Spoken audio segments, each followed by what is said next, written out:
Running a call center is tough. Leading a sales team is a challenge. Luckily, your hosts know what it takes to succeed. What you can expect from your two guides? Conversations that won't be overly scripted, definitely not salesy or boring, just filled with as much value as possible. Each week, Jason and Oliver will bring you topics to help scale your team, increase profits, and actually feel like you are winning. So, if you are ready to up your game and become the best in the business, tune in, take notes, and be prepared to learn. And here they are with another episode of Call Center Confidence.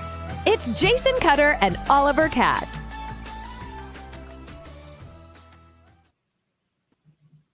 And here we are. Happy September 1st, 2021. It's Wednesday, as always. This is episode 17, week 17. Mr. Oliver is here. How are you doing today? I'm doing very well, Mr. Cutter. Week 17, September 1st. That means we've been going for like nearly 3 or 4 months now. I'm losing track. It's crazy. And we're talking about the best and hottest topics ever.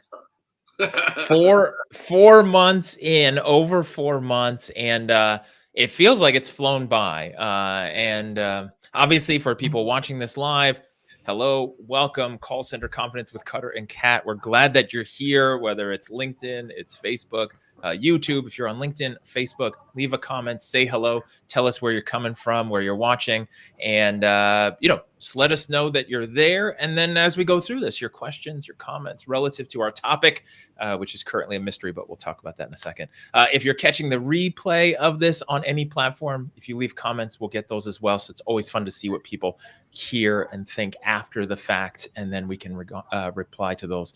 And then obviously, if you want to listen to the podcast, it's available everywhere. And so there's quite a few hours of us talking about call center and your confidence and success in running a call center. So if you like listening to us talk and you're looking for, 16 hours worth of content to listen to, tune in. You can download it everywhere that podcasts are sold.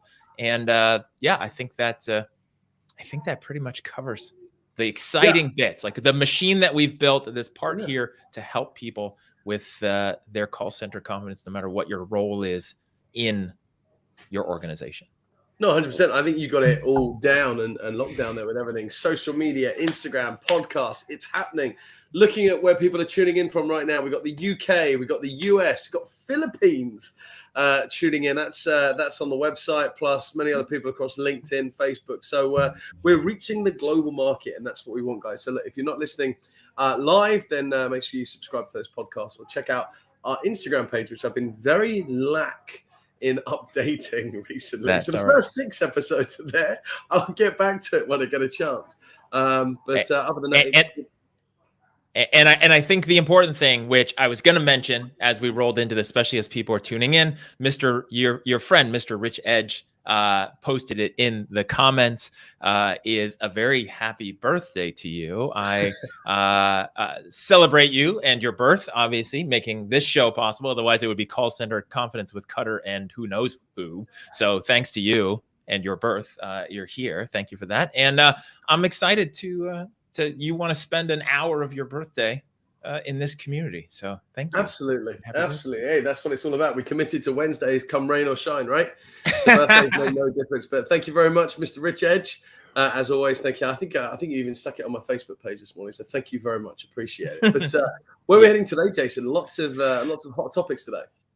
So I kind of set this up every time. We're following this journey. If this is the first time tuning in, or you're a long time watcher or listener of our podcast, we've been taking this journey from the very moment you're thinking about getting salespeople or people into your call center sales environment, from onboarding to training to recruiting, compensation plans. We've talked about it all. We've talked about a lot of it up to this point.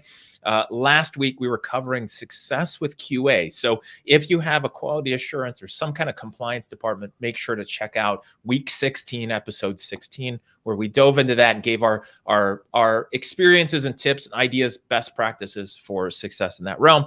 And so now let's play out the scenario as we move through this evolution or progression of your call center team. Is your salespeople they're doing what they're supposed to be doing at some level, hopefully amazing, and they're enrolling clients and producing new customers and revenue for you, which is amazing. That's the whole point of a business. And everybody is doing well. People are getting enrolled, people are signing up, customers are paying, and then customers maybe are unhappy. Maybe customers want to leave your organization. Maybe they don't like what they bought. At one end, maybe they felt misled. Hopefully not. At the other end, maybe they're just confused. Maybe they changed their mind. And so then the conversation of retention comes in and keeping your customers. And while this may not always be something that sales wants to talk about, I think call center leaders need to talk about this, are always aware of this. And I think there's a ton, because you and I are both sales focused, more sales leaning call center leaders and consultants, is what part also does sales have as a responsibility, and leaders responsibility for retention, which may be seen as like that's somebody else's problem, like retain the clients, versus my job is just to sell them. And so that's the bomb that we want to drop today and cover in this wide range of because it's important. I was told many times by many mentors in the past, a deal saved is a deal earned, right? Like you put in all this effort to enroll a new client, new customer, and then you let them cancel or quit or leave, right? It takes so much effort to get a new client. For every client that you can save or keep as a part of your organization, it's worth, way more than trying to go after a new one. So there you go. 100%. Yeah, there's where you want with all of that. So much to talk about. I mean, also not to mention as well, I mean, theoretically from a sales perspective, if you're selling a product, we also got to talk about, the customer retention who decides to cancel their order before it arrives.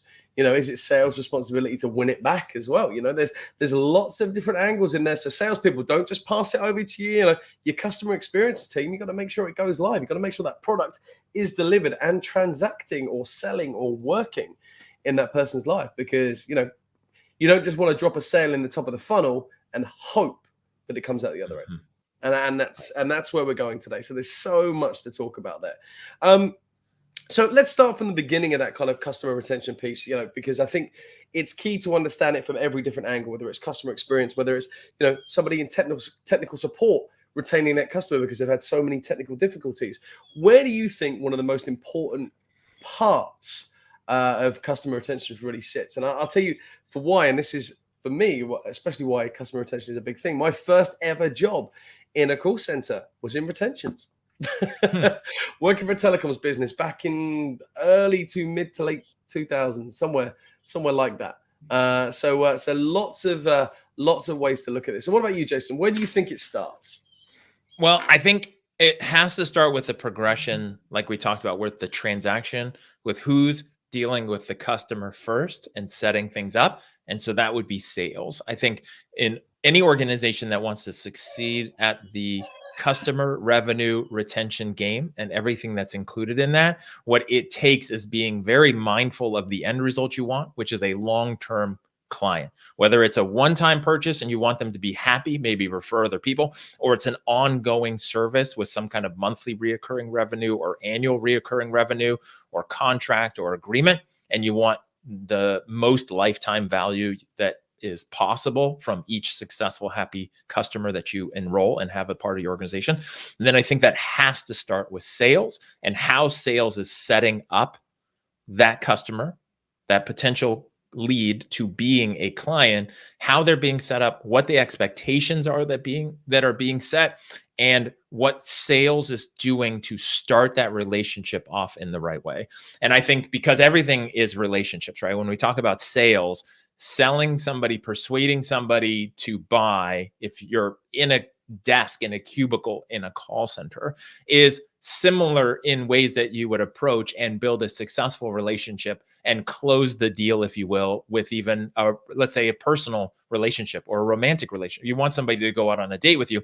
It's about doing things the right way, being authentic, being who you are, setting the right expectation, and not having any surprises afterwards. And I think that's one of the things, like, we can all relate, where you meet somebody, and this is on the personal side, but it relates to sales, where you meet somebody and it sounds really good. They're saying all the right things. And then you spend some more time with them and you're like, wait a second, where was that person? That person I thought I was starting to hang out with is totally different than this person now.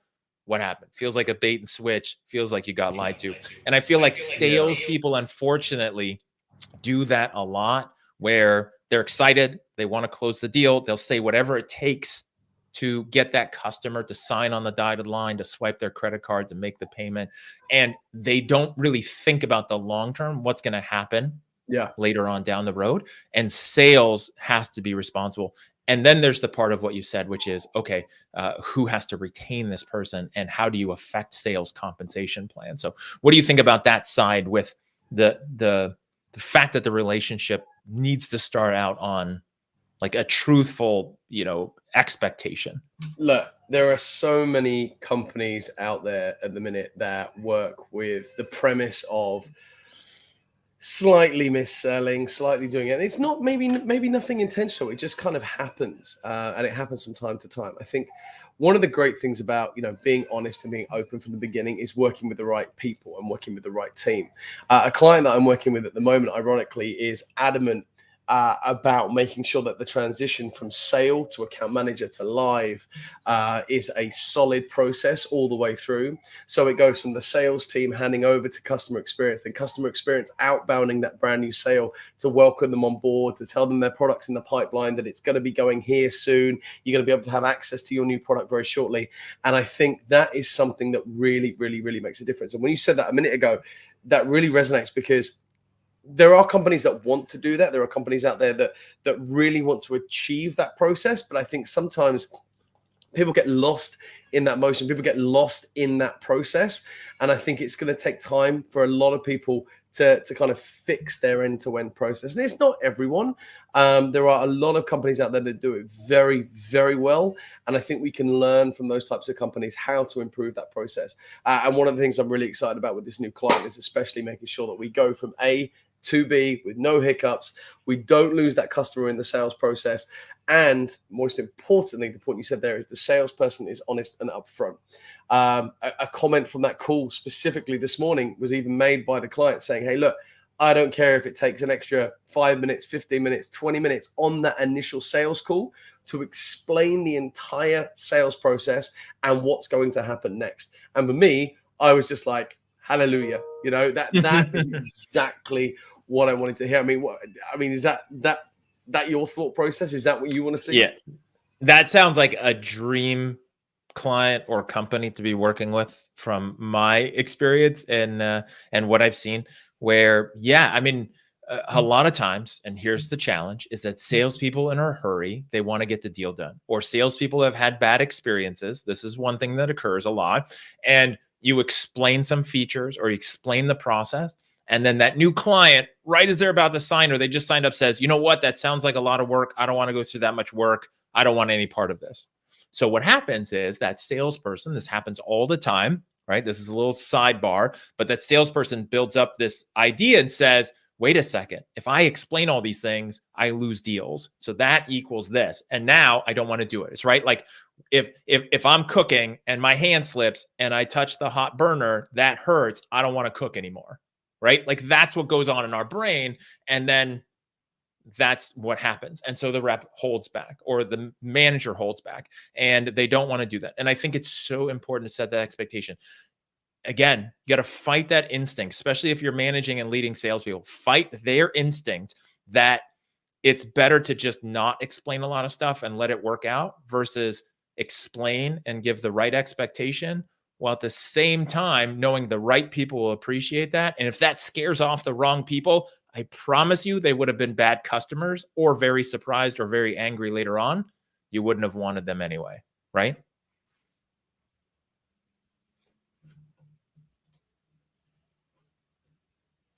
Oh, you're mute. Oh, can't hear you, birthday boy. Sorry, I'm muted. I'm sure it was amazing. It was. I was laughing to myself. I said, look, my client's actually listening from YouTube right now. He's even said, I'm listening. Oliver is talking about me. And that was it, because I think that sends the right message to people. But I get where you're coming from, that people are afraid to say that. And it's when it comes to things like, compliance scripts or sales processes or, hidden charges and things like that. When you put something like that in there, it can turn a very happy customer into a negative customer. But the thing is, I think the point you're trying to talk about, and I think where you're really trying to hit here, is that that sale is made. Customer A is happy. They've gone, oh wow, Jason's just sold me the best product in the world. But the point you're alluding to is 3 months later, when something changes in that product, because you know what, they didn't read the T's and C's in the fine print or hear it from me on the phone, and then all of a sudden they're on the phone going, whoa, you lied to me. Now, don't get me wrong, it doesn't happen to everybody, and from a small percentage of things, some customers just slip through the net, and that's the way it is. And then that customer's going to churn. That customer's going to go somewhere else, or if they're in contract, they'll wait till they're out of contract and then they will leave you. I think for me, it's all about building it up on the right relationship from the very beginning, being open and honest. And that is what companies need to do these days. I think people are in the process where they're happy to switch their provider for whatever it might be, or they're happy to leave, one SaaS product for another SaaS product, because somebody's kind of not put a clause in there that should have been in there at the wrong time. And people will leave you for the smallest amount of money. I've switched a platform in a company. It was a big company, 1,000 people were using this platform, and the saving was $500 a year. And I switched because I was getting bad service from that client. That's $500 a year. Now, for me, all right, do you know what? That came out of my budget, but I could reallocate that budget somewhere else in the pipeline. But $500 for a big company is a drop in the ocean. Sure. That makes sense. And I think it really comes down to that. And I like the example you use too. And sometimes this is too extreme for some companies, but we're talking about retention here, right? So just to recap, we're going on this conversation. We're talking about salespeople setting expectations. Fundamentally, the goal here is helping you with your customer retention. So first, we got to have customers. You want to set them up in the right way. But like you were talking about with the story about, Dan, who's tuning in as well, is that, that handoff is so valuable if you can do it. No matter what you're selling, like every industry I've seen and that I've worked with, there is a way to do a handoff that will make it successful, instead of just being like, I sold them, good luck, right? And having this wall that occurs mentally, emotionally between these departments versus doing that. And I think that's important, is to be able to physically hand off the relationship, mentally hand off the relationship, mentally set the expectations and do that. And I think there's a couple of big things to have for people to keep in mind, right? If we're talking about building a amazing retention platform or capability within your organization, I think one of the biggest things, and I'm sure you agree with me on this, Oliver, is that, it starts with setting the right expectation in sales. And it also includes being understanding and empathetic to what your new customer went through. So one is, maybe they called in, maybe you called them. They may or may not have been thinking about buying at that time, maybe out of the blue, maybe they were thinking about it, researching it. I've dealt with ones where it's like kind of an out of the blue sale. Once it ends, they're confused, they're overwhelmed.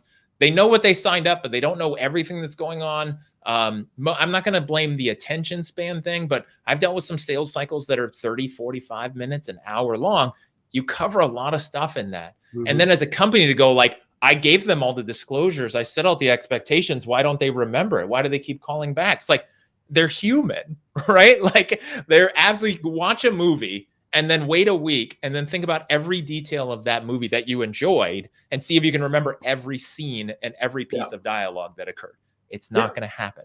And so if you want to be successful at customer retention, it's also understanding that they're human, your customers, and then reiterating these things, reminding them, having a reminder call, an email, a packet in the mail, things to solidify like, hey, here's the things we covered. Hey, here's what you should expect, instead of like, I just assume you were listening. But that's the thing. And I think that's one of the biggest pitfalls. And I don't even think it's always just it's your sales teams at that point. It goes into your customer experience teams as well, because one of the last clients I worked with a couple of years ago, they were selling a product, but you could buy it on like a payment plan or a layaway plan. And one of the things that they did was, they'd say, hey, your final payment is due on this date. This is where it's going to come out. You need to make sure you have money in your account, et cetera, et cetera. And the amount of people that would then have to be phoned by our kind of collections team to say, hey, you missed your payment. Oh, I didn't know I was due a payment then. But they would have been, as you say, this is the perfect point, because in the compliance script, you are saying to them, this is the date, you fill in the blank. This is when it's coming out. But as you said, all they're thinking about is their product. They're thinking about using it. They're thinking about that. I agree with you 110%.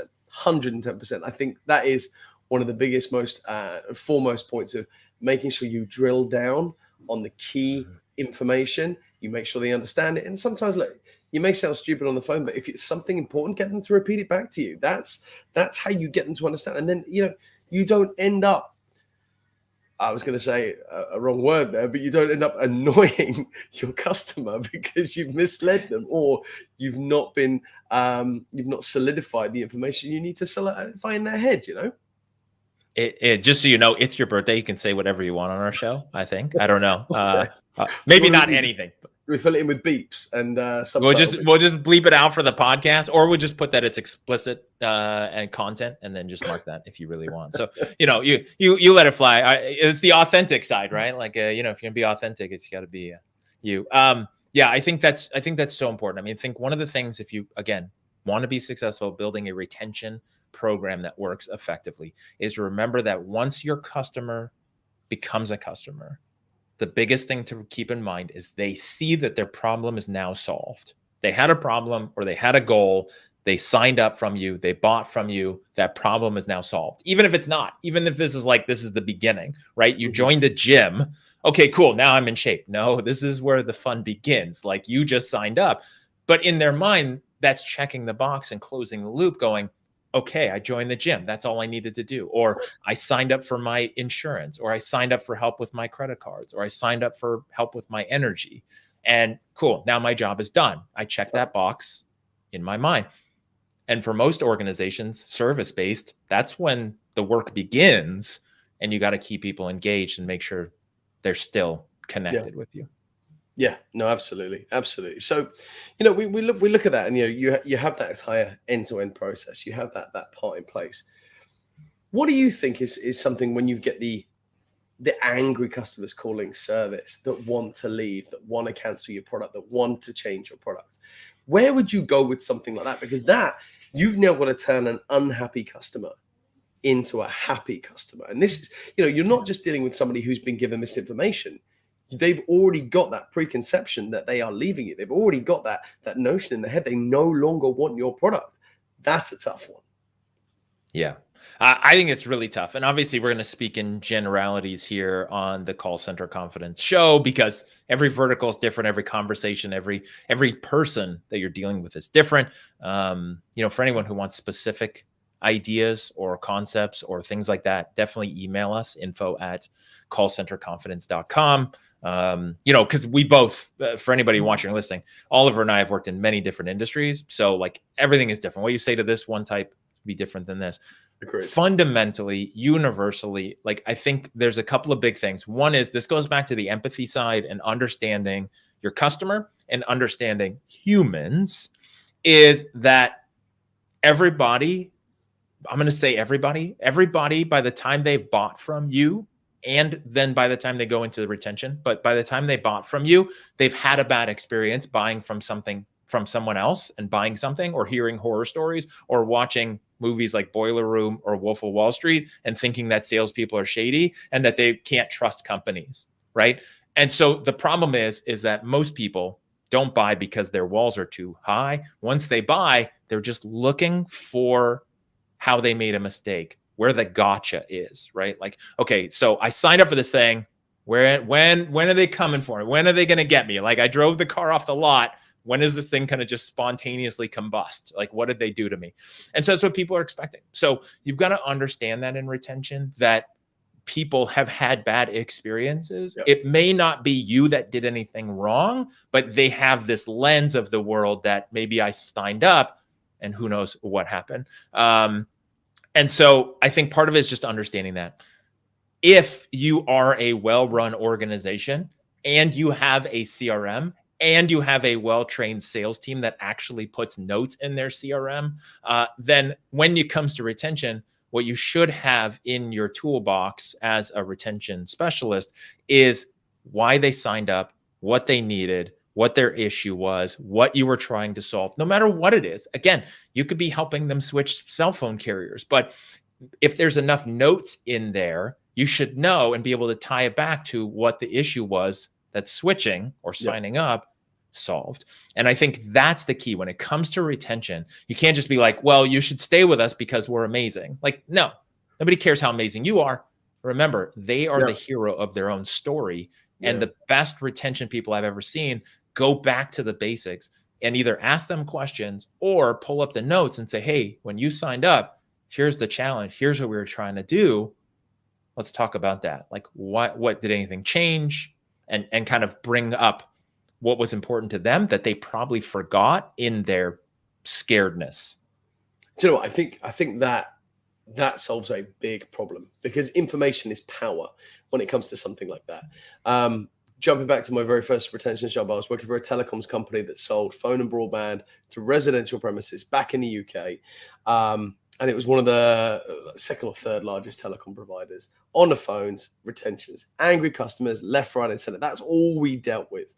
Now, the point I want to make here is, as you say, the notes on the account were our weapon.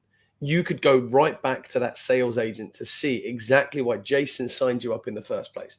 And it would be something like Jason signed up Bob because Bob wanted to save £5 a month. Right? You know, his bills were going up on his old provider. This is why he's switching to us.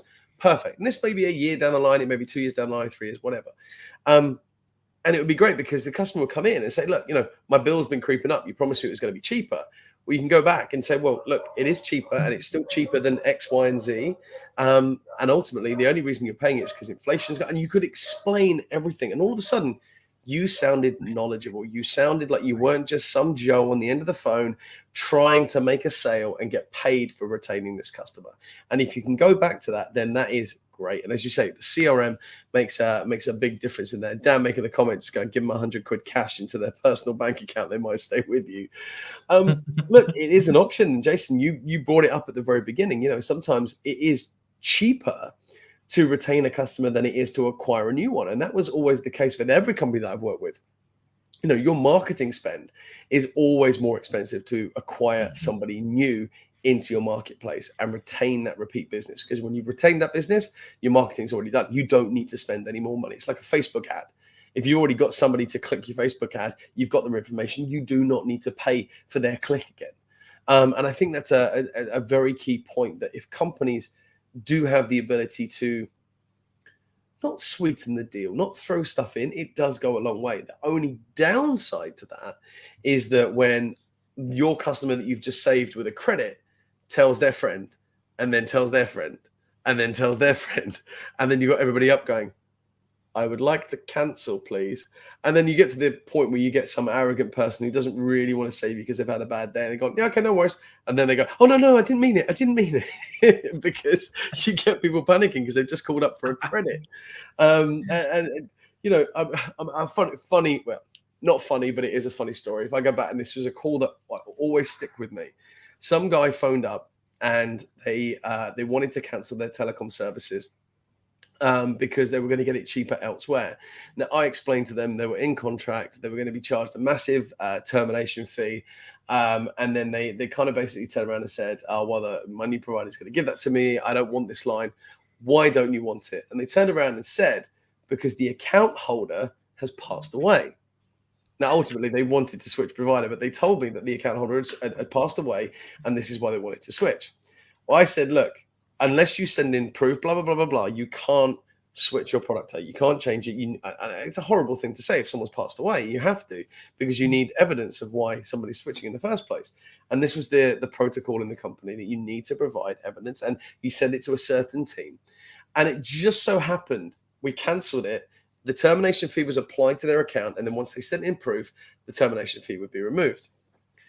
An hour later, I just happened to be that person who gets that same person back on the phone who goes, okay, look, I called in an hour ago to cancel, claiming that I was dead. I'm not dead.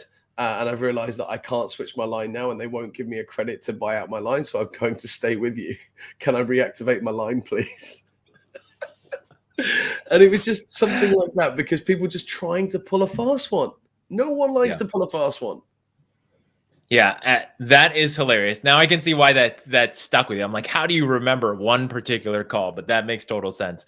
And I think really, as a good retention person, it's really getting to the heart of why someone would want to cancel. Why do they want to switch, and how can you retain them? And I know that Dan, put in there about paying them $100 quid, and he's joking about that. It is a good strategy, but you even mentioned, which I appreciate, which is sometimes what that can do is that can condition people like you're just bribing them to stay. Yep. And that what you have to offer is either not valuable enough, or you're desperate, or you're worried, or something is happening. Now, I think when the company is at fault, like, hey, we screwed up, we totally messed up your service, or whatever it is, that's on us. We're going to give you a credit. Here's a month free. I just had an experience like that with a internet provider who I will not explain here, because I don't want to take up the whole rest of the episode. Not that I don't want to bash them, because I think they're terrible, but I just don't want to take up the rest of our episode. Why you've had sucky internet. Yeah, that's why, if anyone notices, if my internet sucks, it's still their fault. But but what they did in the beginning was they're like, hey, we totally screwed this up. We're not charging you for the next month and a half. And so that was great. And it didn't build up that conditioning in me. Is like, if I have a problem, I'll just call them and get free internet. It was like, they messed up, they claimed it, and it was great, right? And it worked out well. And so I think there's always that balance, because one of the challenges is retention people, if not careful, if you arm them with the free items or the credits or the things that they can give, if they don't fully understand the value to the whole business and the cost and the whole business metrics and why, how everything fits together, they might use those things too often, or not often enough, if they don't fully understand. So I think that's a balance. And like Rich just put in the comments, financial compensation is not a fix for poor customer service. Absolutely. One of the biggest things that I have seen when leading retention teams is looking at those financial incentives, whether there's credits, there are discounts, whatever that looks like, looking at the frequency, and then looking at those accounts and looking at what triggered that, and then looking ahead of the stream, upstream from that, and seeing what needs to be fixed, because that's like a symptom, right? Having to give out those incentives could be a symptom of, is sales setting the wrong expectation? Is operations or processing dropping the ball? Is customer service doing the wrong things? Is there not enough follow-up and touch points? Kind of like Rich mentioned in the chat a few minutes ago about, touch points that might be far and few between. And so look at the cause, not just the symptom, and see if you can address the cause, instead of, as I say, just putting Band-Aids on a shotgun wound. Like, okay, maybe we need to actually figure out the cause and then solve that. I mean, you look at it, and as you say, look at the cause, get the underlying reason behind their intention to cancel. I mean, for example, if they're calling in because their price has gone up and they're not happy with the price that they're paying on their product, and then you offer them a 3-month discount, they're going to call back in 3 months again, because their price has gone back up to what it was as to why they were calling in the first instance. So as you say, you're putting on a Band-Aid, but at the same time, that might be a duration that retentions agent actually gets paid a commission for saving that customer. And then all of a sudden it just keeps, regurgitating that same cycle. And at the same time, if you're looking at something like a tool or a giveaway or a sweetener, as they're called, then, that is your metric that you should be monitoring. Are you monitoring your average cost per save per agent per day? And that would be a good metric to put in place, so that that's your cap. If you're speaking to 20 customers a day, your cap is $100 per person per day. So you've got $2,000 to spend. And then that way you can measure that and go through it on a weekly, monthly, whatever basis. That might be a great tool to implement if you're looking at kind of putting in a metric to protect that. But then again, I've worked with companies before that don't offer any incentives for any kind of customer retention. They phone out and they say, hey, do you want the product or not? Because they've got that much of a brand reputation, because they've got that much of a great product that no matter who you are, somebody else is going to buy what you don't want because you haven't made your final payment. So, if they've only got a limited amount of these products every single month to give away, they will happily give it to somebody else. And that's where brand rep comes in. But in that instance, you don't need to give anything away. You phone up and go, hey, Jason, I see you missed your final payment on this product. Do you want it or not? We'll give you a refund for what you paid so far, and we'll take that back. Well, and I think when you do those sweeteners or you do things like that, or even discounts on the sales side on the front end, you're potentially reducing the value in the client's mind of what they're paying for, and there's a balance, right? That's a case by case, sometimes business by business, and also customer by customer or scenarios. But you always want to be careful of that. I think you mentioned something super interesting, which I see some organizations do this well and some don't or pay attention to this. You mentioned about a retention person getting their bonus or their KPIs being about that save or getting that bonus. They gave that person a discount for the next 3 months. That counts as a save. And then they're hitting their bonus and their metrics. Here's one interesting one as well. For anyone watching this or listening in on this, one of the biggest ones that I have found to track is actually the long-term retention of a save for that person, and almost like a clawback. So with sales, a lot of times with sales, you enroll somebody, and then if that person cancels, let's say within the first 3 months, sales loses credit for that. There's some kind of clawback. There's some kind of like, hey, you sold them, but they didn't stay. And so we're taking your commission back. For retention, it's about doing that same thing as well, because they could save someone today and promise the world just to get off the phone with them and not mark it as canceled. That person could call up tomorrow or next month. And do you have the proper tracking, analytics, and then mechanism within your compensation plan to then hold those retention specialists to actually saving deals, and not what I had one manager call the noodle save, which is just like this limp, flimsy noodle of a retention, which is, hey, you know what? Why don't you look through your documents some more? And I know you want to cancel, but look through those and, call us back tomorrow if you still want to cancel. And then they mark it as saved. They're on the board. They're going to get that spiff for the day. Everything is good until that person calls back tomorrow. But that goes back to the same point we made earlier, is about, sticking sales in the top of the funnel, throwing mud on a wall and seeing what sticks. Because, great, you got your save yesterday. You look good in the eyes of your sales department, but tomorrow I'm going to look bad because I get that person calling back and I get that phone call. And then all of a sudden I get a negative conversion rate because you didn't do your job in the first place. And that's a big thing that I see a lot of in contact centers. And there's a lot of kind of loopholes that not everybody is aware of. And don't get me wrong, most call center managers are aware of many of loopholes. And that's things like what they call selling on cancellation. So it's like, oh yeah, don't worry about it. You can cancel anytime. Just don't worry about it. Great, sell on the board. But it hasn't stuck. And we see it. I think Rich even made a point there. Sales needs to be sticky. It does need to stick. And that's one of the biggest things. But where do you stand on this? You make the sale, customer's happy, customer goes away. And let's say, for example, they're not going to receive their product for, 30 days, right? They then call in to cancel and they get me. Now, you're going to be paid on commission on your sale because that is going to go live further down the line. But maybe there's something you missed off, or maybe there's part of your job what you haven't done. I now retain that customer to make that customer go live. But I also get paid a retention commission as well. Where do you stand on that? Because obviously from your sales management days and everything else, there's a lot of companies that, they do have the tracking in place. And sometimes there are workarounds, but maybe certain comment is swapped and changed out. I don't know. But at the same time, I know some people that split the commission between both people, but there's lots of different workarounds. What are your thoughts on that one? Well, I think if we're talking about where you and I are both in sales and the person calls back in and gets you instead of me, the company needs to figure out how to handle that kind of scenario. If it can't come back to me, it's almost where it needs to be paid double commission, because I don't want to split my commission if I'm the salesperson one, if I didn't have a chance to retain them myself.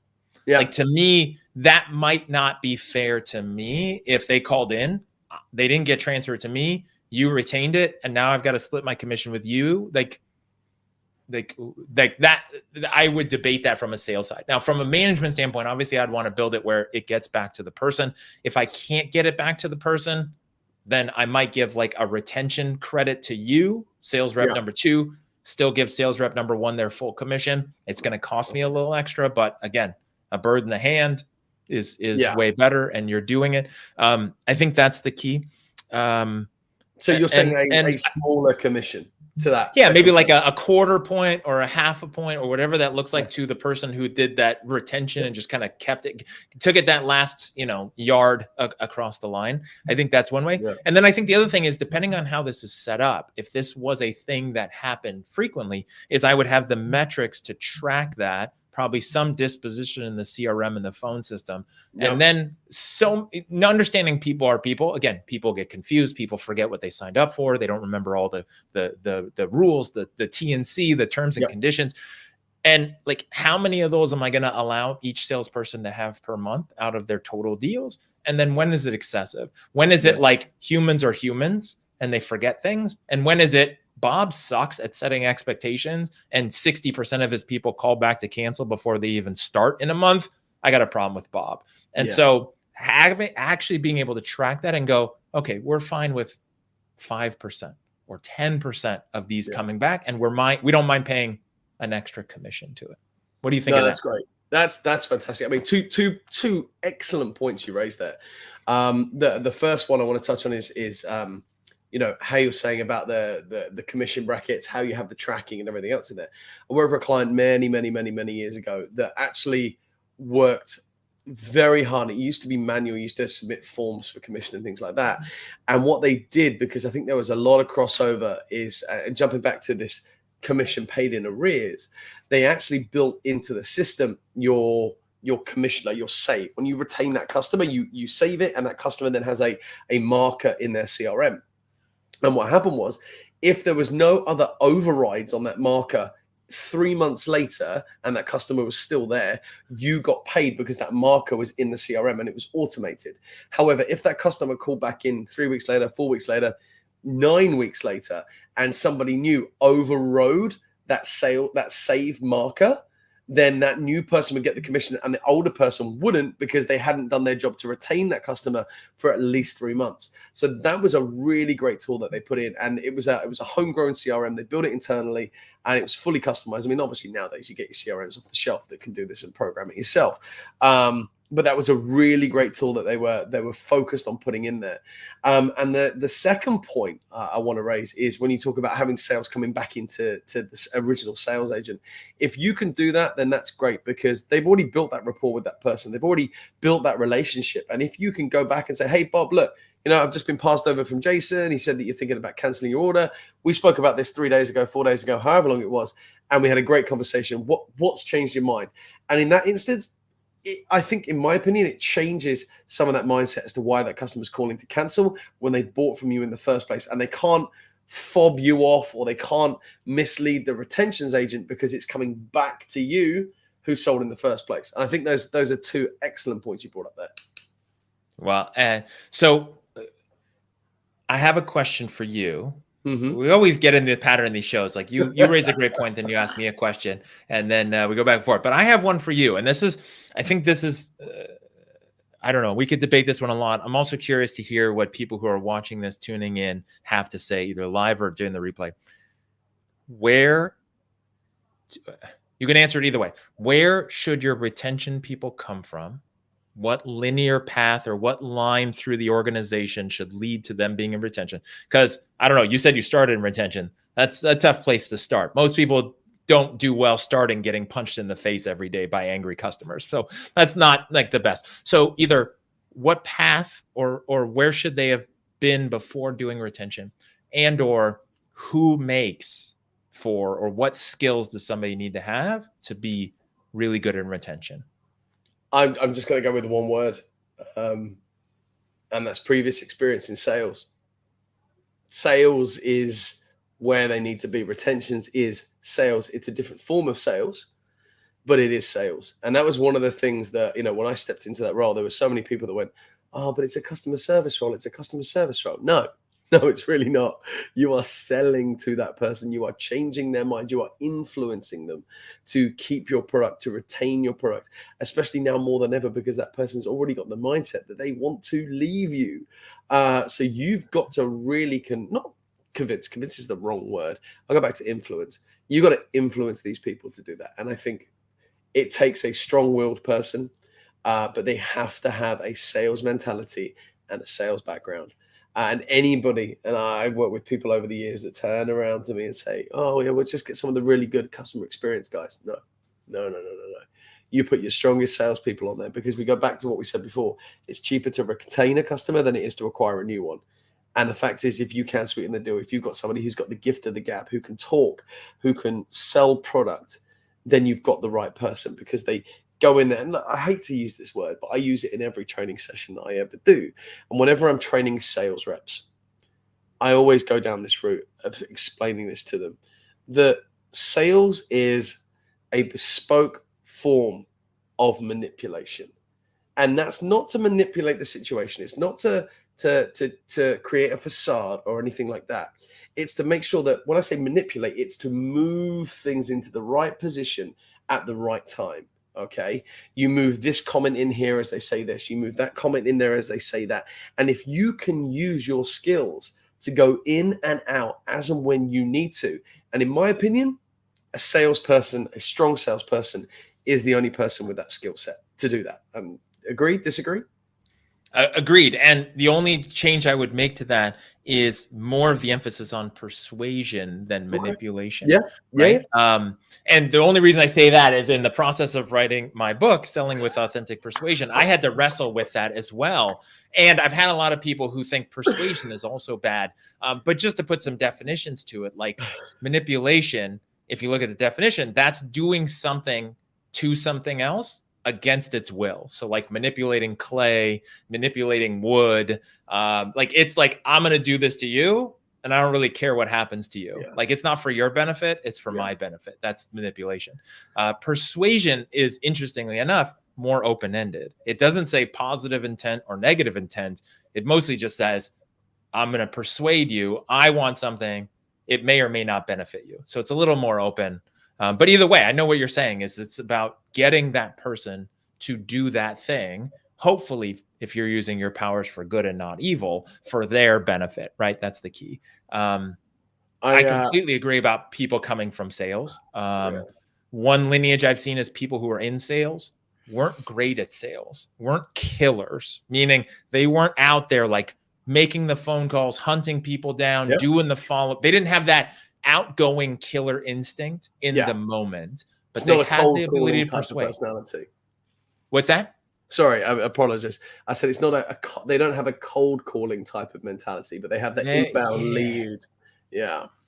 Yeah, and they're not a hunter killer, right? As some people might want to use those, which I'm not a huge fan of that, but that kind of describes it well. But I've seen people who didn't have that, but they had ability to deal with people. People liked them. People would sign up. People would stay with the company for a long time. Maybe they didn't cut it in sales. They got moved to customer service. Customer service was good. They were a little overqualified because they knew how to persuade. Moved into retention. That was a good path. If somebody sucked at sales, then I agree with you. Don't want to put them there. I think you have to be really good in sales. There's also people who start in customer service. They're in customer service. They could do sales, but they think sales is dirty just because that's their impression of sales and what they as a customer. But retention, they're happy doing that. And I think that's the key. I will tell you this. This is what's interesting that I have found very effective in every organization I've dealt with is when it's possible to do some cross training where you take salespeople and have them do retention for some period of time. Yes. And not just sit with retention, because I've always done that as part of the onboarding, like in the first month, is to have somebody actually sit with retention and listen to live calls and watch what happens. But if you can actually get them to do the job for some period of time, what happens every time I've seen it is that person spends any period of time with retention and they're a salesperson. They get back to their sales desk and they go, oh man, now I see why it's important to say this, or don't say this, or disclose this, or set this expectation. Like now I get it. And I want my deals to stick. Now I'm a better salesperson because I saw what happens when it doesn't go well. And I think that's the key. Have you ever set that up intentionally, like with teams? Or do you know what? Programs? I wouldn't ever say it was intentional. It was when I remember we were doing some cross-scaling for a client and we were rotating the teams across. And we've kind of done that, and they've gone and sat through the sales channel. We've gone and sat with other people in other sales channels. For example, inbound, outbound, retention, web chat, all of those types of things. So they can understand the different elements, or even learn, because do you know what? We're going to multi-skill everybody in case we've got sickness or absence or shrinkage or whatever it might be. I've seen it go like that because, as you say, they start to understand what they haven't seen before, what they haven't said before. And it does make a big difference. But I love what you were saying about the persuasion piece. I mean, look, if I had a copy of your book to hand right now, I would have held it up and gone, plug Jason's book. But no, I think in that instance, I think you're absolutely right. And I think when you start to see other people's pain points, their pinch points that they have to deal with, it does make a big impact. It makes a big difference to anybody, not just sales, not just retention, not, you throw a customer service into somebody who does maybe customer experience or something, pre-care versus aftercare. You start to see that part of the customer journey. And when you're exposed to that, things can make a difference. I agree with that. Yeah. And I think the more you can do that as an organization, we're talking about this perfect call center confidence machine and leader that we're helping everybody kind of either develop or fill in the cracks, or because this is what happens a lot with the people I talk to. People have done it for a long time and literally they've forgotten more things than other people even know. And some of this might be a reminder, but if you can get your salespeople to cross-train or just shadow every department outside of sales, it will make literally a more empathetic, more effective salesperson, because they'll go, oh, this is what marketing does. Oh, this is what billing does. Oh, this is what customer service is dealing with. Like they'll see the whole machine. And really it's like empathetic to like understanding everyone else and breaking down those walls.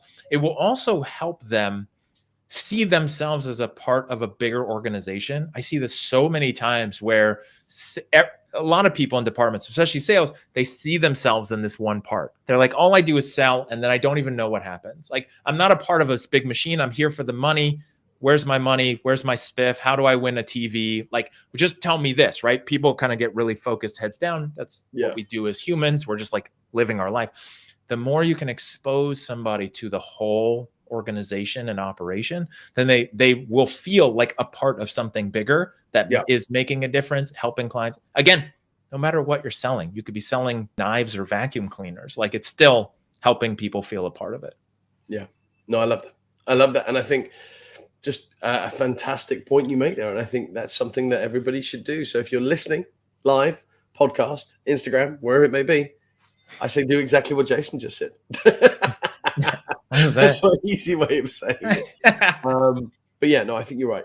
Business exposure is critical. Yeah, and all of that will help with retention. Again, going back to our topic today, because everybody, if you want to build up your retention, everyone's got to be helping customers row the right direction and be successful and set the right expectation.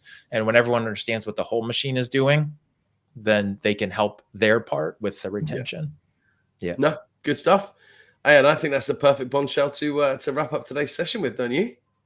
I do. Yeah. So thanks very much for watching, guys. Like, obviously, we're going to carry on this topic, and I think it will form part of many other sessions that we have to go on, whether you're listening live, whether you're listening on the podcast, Instagram, website, whatever it might be. Look, if you've taken anything away from today, or you want to get in touch and discuss your specific customer retention pain points, then reach out to us, info@callcenterconfidence.com. You can find the website and all of our contact information at callcenterconfidence.com. Jason, it's been an absolute pleasure as always. 1st of September, episode 17, 18 coming next week, and we'll be announcing our topic very shortly, won't we? We will. Again, happy birthday, Mr. Oliver. Thank you for spending this hour with us and everyone who is tuning in, and appreciate you. And we will catch everyone next week. Yeah, take it easy, guys. And if you're not following us, Instagram, Facebook, LinkedIn, follow those pages.